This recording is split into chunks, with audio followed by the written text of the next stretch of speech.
شروع اللہ کے نام سے، اس پاک پروردگار کے نام سے جو بڑا مہربان اور نہایت رحم کرنے والا ہے۔ السلام علیکم ورحمۃ اللہ۔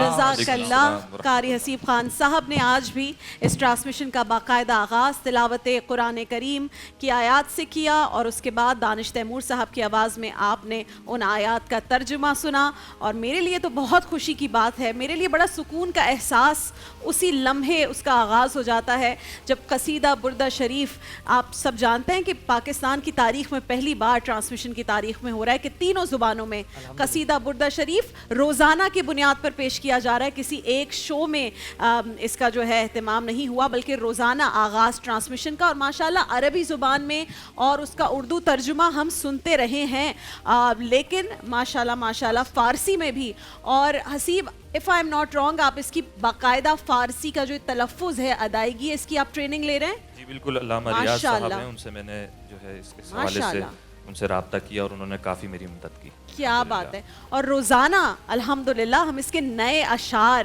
یہاں پیش کرتے ہیں تو وہ عربی میں ہوتے ہیں، پھر اس کا اردو ترجمہ آپ سنتے ہیں، پھر اس کا فارسی جو الفاظ ہیں وہ آپ سنتے ہیں، اور بڑی ذمہ داری کا کام ہے قصیدہ بردہ شریف پیش کرنا، اس میں کوئی نوک جھونک نہ ہو، کوئی غلطی نہ ہو۔ پھر یہ بچے جس طرح ماشاءاللہ ان کے کریئر کا یہ آغاز ہے، اور اس میں یہ روزانہ کے بنیاد پر قصیدہ بردہ شریف کا حصہ بن رہے ہیں۔ میں آپ کو پہلے بھی بتا چکی ہوں، اور آج تو میں کوشش بھی کروں گی کہ انشاءاللہ ایک دو بچوں سے ہم کلام سنیں جب ٹرانسمیشن شروع ہو رہی ہوتی ہے، یہ اپنا اپنا کلام پڑھ رہے ہوتے ہیں، اور میں روزانہ ٹرانسمیشن شروع ہونے سے پہلے یہاں کسی ایک بچے کو بلاتی ہوں اور میں کہتی ہوں سناؤ جو پڑھ رہے تھے، اور دل کو اتنا سکون اور اتنی تسکین ملتی ہے۔ 5 رمضان المبارک الحمدللہ 1447 ہجری، محفل رمضان نشریات کا باقاعدہ آغاز۔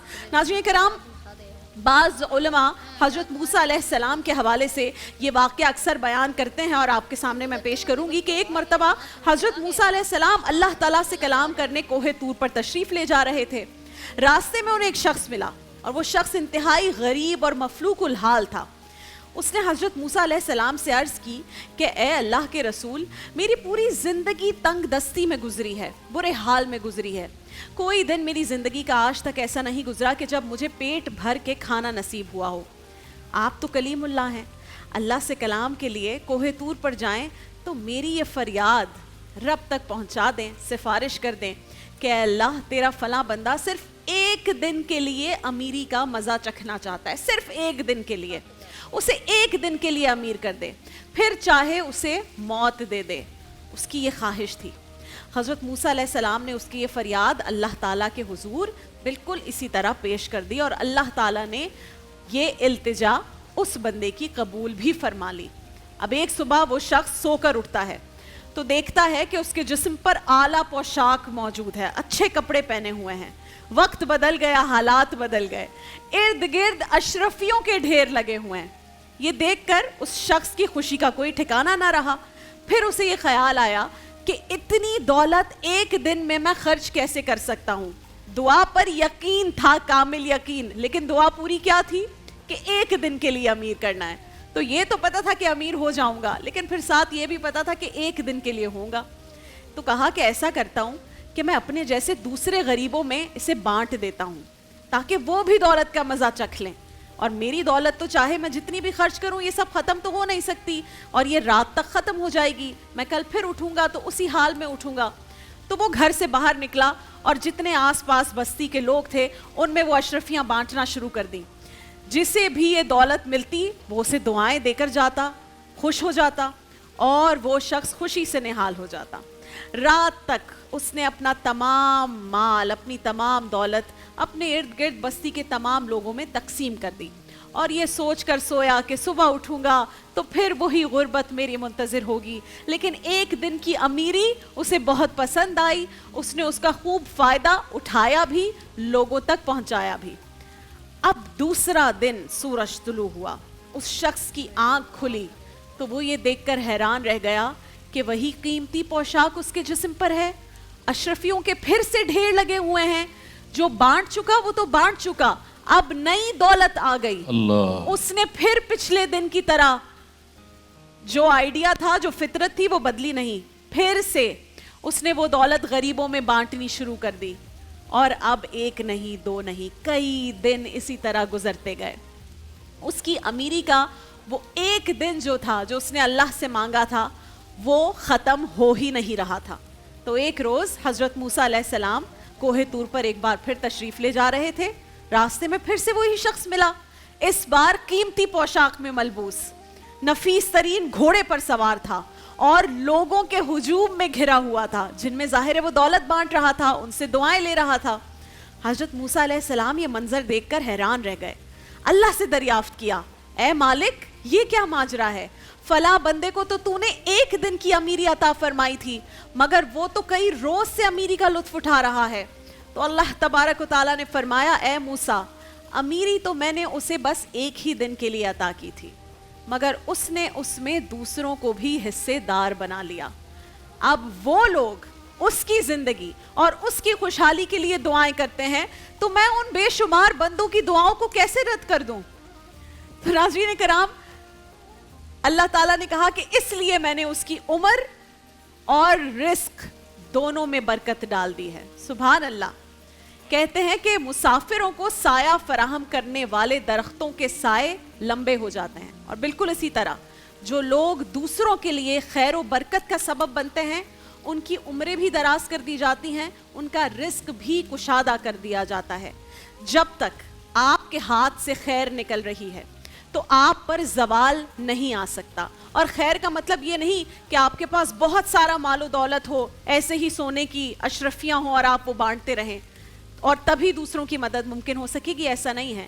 خیر کا مطلب ہے جو کچھ آپ کے پاس ہے اس میں سے حصہ, خیر کا حصہ, ایک پلیٹ کھانا, تھوڑے سے پیسے کسی کو ادھار, بغیر کوئی تانا دیے, بغیر کوئی پریشر دیے, کوئی اچھا مشورہ, اس میں تو کوئی پیسے نہیں لگتے, کسی کو اچھا مشورہ دے دینا, کوئی تسلی دے دینا, کوئی دلاسا دے دینا, خوشی میں بلا حسد مبارکباد دے دینا, چھوٹی چھوٹی باتیں جن سے خوشیاں بانٹی جا سکیں. یہ عبادتیں, نمازیں, ہمارے روزے, یہ شب بیداری, یہ نوافل, ہمارے حج, عمرے, یہ سب اپنی جگہ ہیں, بہت امپورٹنٹ ہے, بہت ضروری ہیں. حقوق اللہ کی ادائیگی ہم پر فرض ہے, لیکن حقوق اللہ کے ساتھ ساتھ حقوق العباد کا معاملہ بہت سخت ہے. ناظرین کرام, انسانی ہمدردی کو پیش نظر رکھنا بہت ضروری ہے. رسول اللہ آقائے دو جہاں محمد مصطفیٰ صلی اللہ علیہ وآلہ وسلم کا فرمان ہے کہ جو شخص دل کی نرمی سے محروم ہو گیا وہ کل کے کل خیر سے محروم ہو گیا. کسی کو دکھ میں دیکھو اور اس پوزیشن میں ہو کہ تم اس کے کسی کام آ سکتے ہو اور اس کی پریشانی کا کوئی چھوٹا سا بھی حل نکال سکتے ہو, مداوا کر سکتے ہو, لیکن پھر بھی تم کہو کہ مجھے کیا ضرورت, میرا کیا فائدہ, میں کیوں کروں, تو پھر تم چاہے کتنے ہی عالم ہو, فاضل ہو, مگر نیک نہیں ہو. تم عابد تو کہلا سکتے ہو, زاہد تو کہلا سکتے ہو, لیکن نیک نہیں ہو. وہ مومن ہی کیا جو اپنے جیسے دوسرے انسان کو دکھ میں دیکھ کر تڑپ نہ جائے, اس کی مدد کرنے پر قادر ہو اور نہ کرے تو پھر وہ کل خیر سے محروم ہے. محض زبانی جمع خرچ سے کچھ حاصل نہیں ہوگا. اور مولانا الطاف حسین حالی فرماتے ہیں, خدا رحم کرتا نہیں اس بشر پر, خدا رحم کرتا نہیں اس بشر پر, نہ ہو درد کی چوٹ جس کے جگر پر, نہ ہو درد کی چوٹ جس کے جگر پر, کسی کے مصیبت گزر جانے سر پر پڑے غم کا سایہ نہ اس بے اثر پر, کسی کے مصیبت گزر جائے سر پر پڑے غم کا سایہ نہ اس بے اثر پر, کرو مہربانی تم اہل زمیں پر, خدا مہرباں ہوگا عرش بری پر. اور کسی مفکر نے کہا ہے, کیا خوب کہا ہے, کہ ایسا دروازہ بنے جس سے خیر داخل ہو, نہیں بن سکتے تو ایسی کھڑکی بنے جس سے روشنی داخل ہو, یہ بھی نہیں کر سکتے تو پھر ایسی دیوار بنے جو دوسروں کو سہارا دے. انشاءاللہ مل کر کوشش کریں کہ یہی کچھ ماہ رمضان اور اس مبارک مہینے میں کریں. ٹرانسمیشن کا باقاعدہ آغاز ہوگا. میرے بہت پیارے بھائی, میرے دوست, ہم سب کے محترم اور پسندیدہ دانش تیمور صاحب آ چکے ہیں. السلام علیکم ورحمۃ اللہ. السلام. رابعہ کیا حال ہے؟ ہم آپ کو وہاں تلاش کرتے رہے. جی میں اس لیے یہاں سے آیا. السلام علیکم عظیم. وعلیکم السلام. عمران بھائی کیسے ہیں آپ؟ وعلیکم السلام. وعلیکم السلام. خیریت سے ہیں بچوں؟ آپ لوگ کیسے ہیں؟ ٹھیک ٹھاک ہے؟ آج بھی آپ نے ایک زبردست ٹاپک چنا ہے, چیریٹی کا. اچھا چیریٹی ایک ایسی چیز ہے, اچھا میں ایک چیز بتاتا ہوں, چیریٹی میں اور زکوٰۃ میں فرق ہے. زکوٰۃ ہم پر فرض ہے, وہ تو ہم نے جو مال کمایا اس میں سے 2.5% ہم نے دینی ہی ہے. چیریٹی نا اس کے علاوہ ہے. اور میں نے کہیں یہ بات سنی تھی کہ جو چیریٹی بہت کرتا ہے نا, اللہ تعالیٰ اسے اپنا دوست بنا کے رکھتا ہے.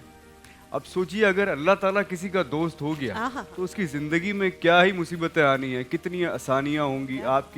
آپ کا رزق تو دراز ہوتا ہی ہے, آپ کے پاس پیسے بھی آتے ہیں. باقی میں بتا رہا ہوں, اگر کوئی دولت مند ہونا چاہتا ہے نا, جس قدر چیریٹی ہو سکے وہ کرے. اس کا مطلب یہ بھی نہیں ہے کہ آپ جو کمائیں وہ سارے ہی آپ کسی کو دے دیں. جتنے زیادہ آپ دے سکتے ہیں, جو آپ پر بھاری نہ پڑے, بس کیجیے اور ضرور کیجیے. فار ایگزامپل اگر کوئی آدمی 1000 روپے بھی کما رہا ہے, اس میں سے اگر آپ سوچیں کوئی 100 روپے نکال دیتا ہے تو وہ 100 روپے ان پیسوں سے زیادہ ہیں کہ اگر ایک آدمی کروڑوں روپے کما کے اس میں سے لاکھ روپے نکال رہا ہے. ایسا ہی ہے. اور میں نے کسی سے سنا اور مجھے وہ بات یاد رہ گئی, جیسے آپ نے کہا کہ آپ نے کتنے پیسے نکال رہے ہیں, تو مجھے کسی نے کہا, میں نے کسی سے پوچھا خود محبت میں, کہ میں ہمیشہ کوشش تو کرتی ہوں کہ جتنا ہو سکے دوں, لیکن اللہ کے نزدیک سب سے بہترین کیا ہے, کیا چیز ہوگی جس میں میں فیوریٹ ہو جاؤں گی. تو انہوں نے کہا جتنے پیسوں پر دل کٹتا ہو, بس گن کر نہ دیے جائیں جتنے آپ کے پاس جس میں دل کٹنا شروع ہو جائے نا, وہ رقم جہاں تک لگ رہا ہو کہ یار یہ تو نکل جائے گا, مسئلہ نہیں ہوگا, میرے حالات صحیح رہیں گے, نہیں, جہاں پر دل کٹنا شروع ہو کہ اگر یہ دے دیا تو پھر کیا ہوگا, تو وہاں تک دے دو. آپ نوٹس کیجئے شیطان ہمیشہ اسی وقت آئے گا.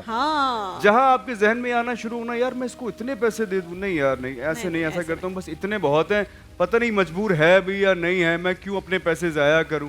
ایکچولی اگر آپ نے اس وقت وہ اماؤنٹ نکال دیا نا جو دل کہہ رہا ہے کہ نہیں دینا, مجھے لگتا ہے وہ زیادہ کاؤنٹ ہو جاتا ہے. اللہ تعالیٰ اس کی بدلے بہت عطا فرماتا ہے. دیکھیے اللہ کے پاس تو ہر چیز انفینٹی میں ہے, تو آپ سوچیے کتنی خیر, کتنا ثواب, کتنی برکتیں بھی آتی ہوں گی. قرآن میں اس کے لیے الفاظ استعمال ہوئے جس کا ترجمہ بنتا ہے اللہ کو قرض دینا.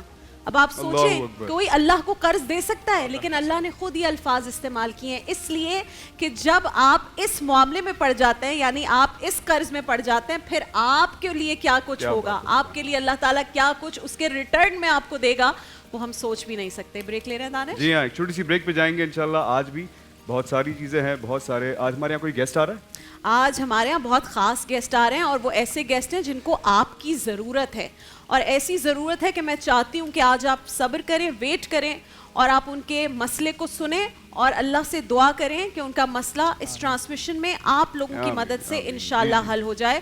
بہت خاص مہمان ہیں انشاءاللہ اس ٹرانسمیشن میں, اور پھر بچے بھی ہوں گے, کچن بھی ہے, محفل عشق بھی ہوگا, آج محفل مباحثہ بھی ہے, ساری چیزیں انشاءاللہ ایک چھوٹے سے بریک کے بعد محفل رمضان.